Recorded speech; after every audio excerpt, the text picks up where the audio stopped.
Okay, and we're back with another episode of Zoids Battle Legends. This one's going with the mission mode, starting off with the Republic missions. There are two factions in this. A little story will start to cover it in a couple seconds. I think, if I remember right, we're on planet Z, which has two suns, by the way. Remember that. There's two factions. We have the Republic and the Empire, which I think is the Gygalos Empire, if I remember correctly. I might go over it in the Empire one after this episode. So this is episode 2 and part 1, or mission 1 and 2 of the blue unicorn. That's the team, John. That's the team. 1 and 2 of the Republic missions, and the sound again is still off, which I don't like. But that's okay. It's kind of Zoids. There's no talking, so it's not. Well, there's some talking, but that's just yelling. It's not too much.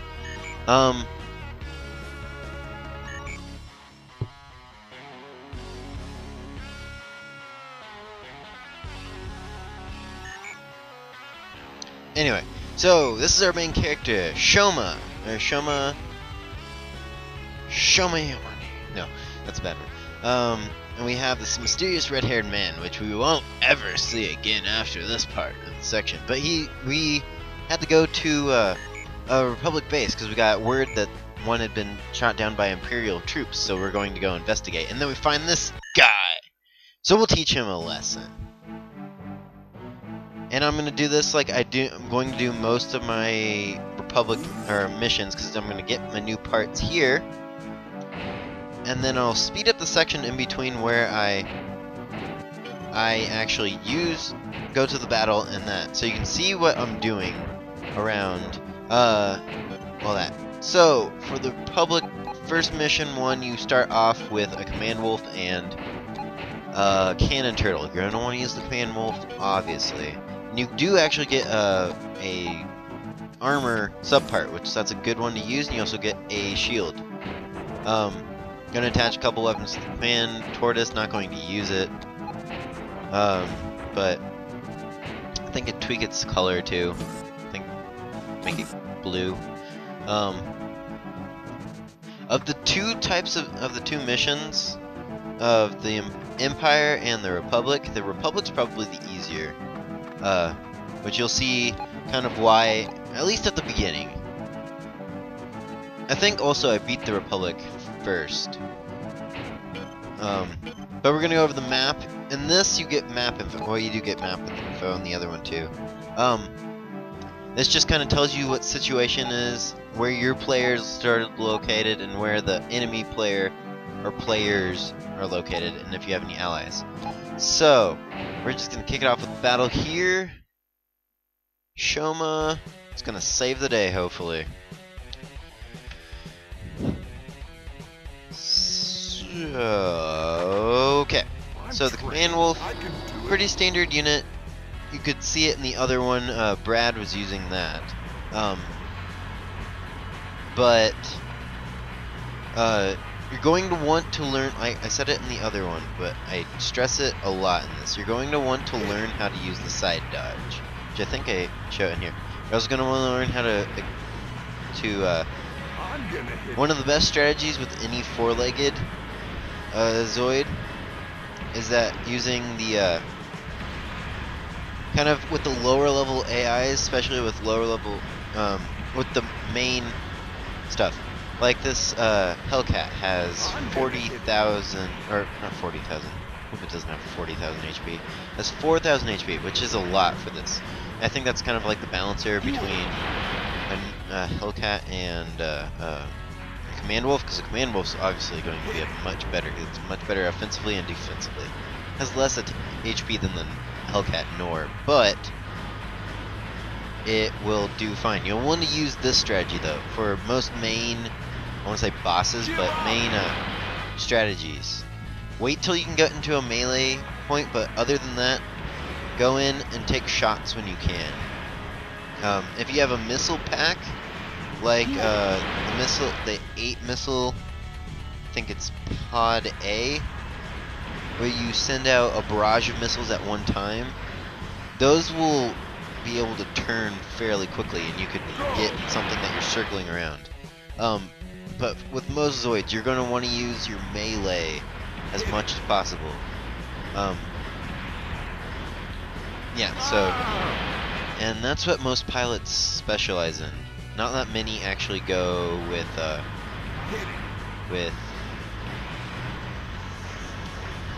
arms. The combat stats, if you saw before with any of the pilots, combat, see there we go, the side dodge, and it kind of messes with their AI at this moment in the game. And I think he actually got me there. No, maybe not. I don't know what happened there. I kind of got lucky, I think. And then I think I finished this off like, ha, boom, shot to the face. That was one, and boom. Oh, nope. Maybe I wanted to end it with a melee. Not just ping. Yeah, just wanted to end it with a melee. Mission accomplished. The first mission on the Republic side is fairly easy. Well, first missions on the Republic side are fairly easy. They'll get harder later. They'll get much harder later. The mission part of the game of Zoids Battle Legends is definitely much harder than the other.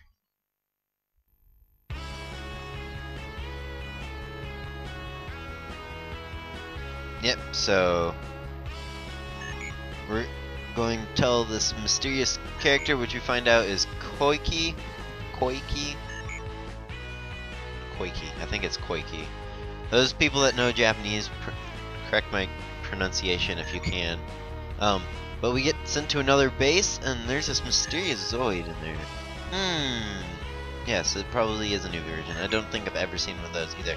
But oh no! Imperial forces are attacking! So we're gonna head off to Mission 2. Save the base. We gotta destroy 5 or more Zoids. To try to scare them off.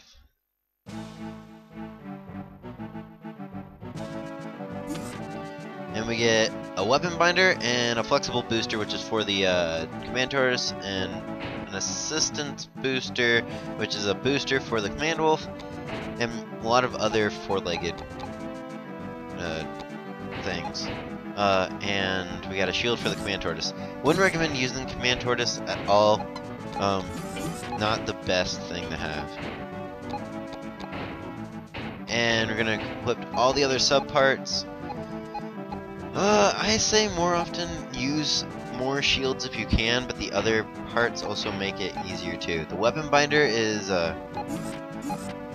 showed it off in the other one. This kind of proves the point that you can equip it to the command wolf, and I explained it before. It's actually a really good weapon, sub-weapon to have. I call it a sub-weapon because it's not the main one like the double barrel cannon, except for in this will it'll actually do more damage.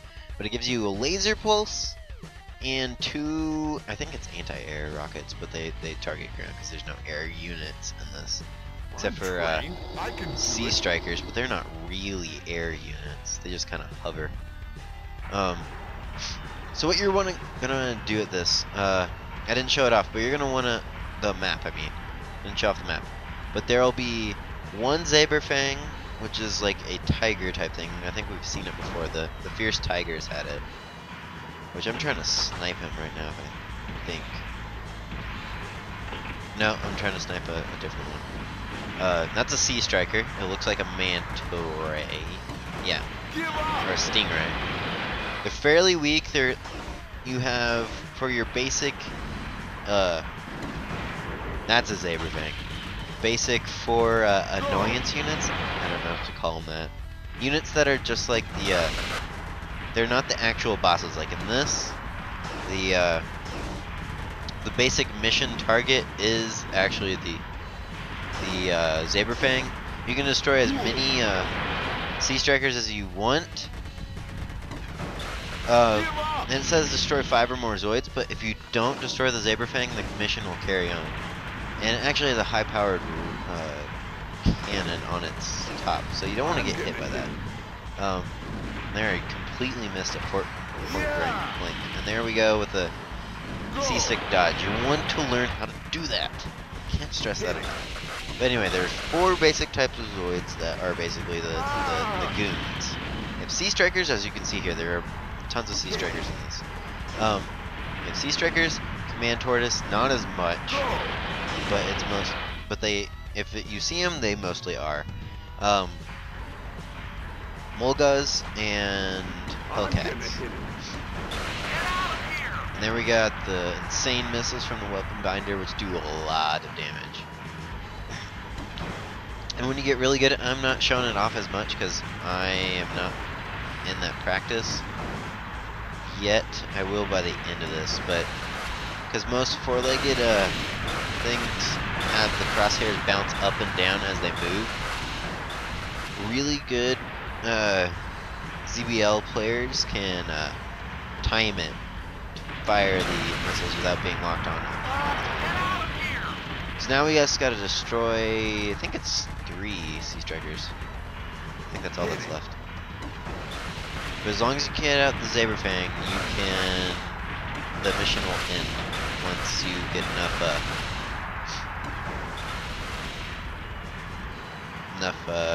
Sea Strikers. And that was me just trying to show off how powerful the missiles are. Because you can't really use the missiles if you're in a chase, unless they're a fairly fast unit, because they'll just go sailing over and you won't really hit them. That actually looked really cool. Not the dodge, the missiles careening into the wall looking like it was the explosion of the thing.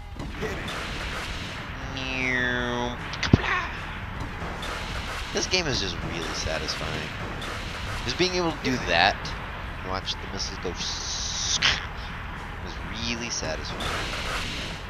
I think after this one, there's one more Sea Striker that we have to get, and then that should be the end of the mission. Go! Yeah!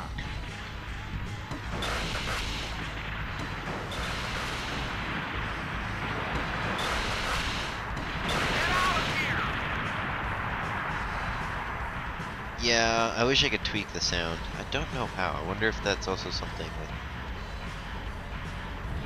that might be something with the cables that I'm using. Who knows? And the reason why they gave you the booster here is because of this part, to catch up with the Sea Strikers, but you'll find them eventually. That time limit doesn't pose a threat yet. And here's me failing with the timing.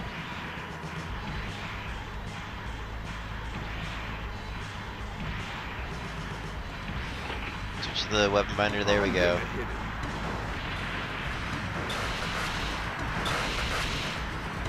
You can actually time it, you can actually get the lasers to do fine.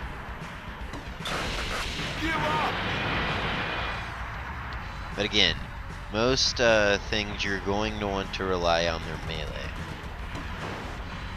Unless they have blades, then you can rely on the blades if you want to. But their melee is probably still better. And that should be all 5. So we should be done. So that should be the end of mission number 2.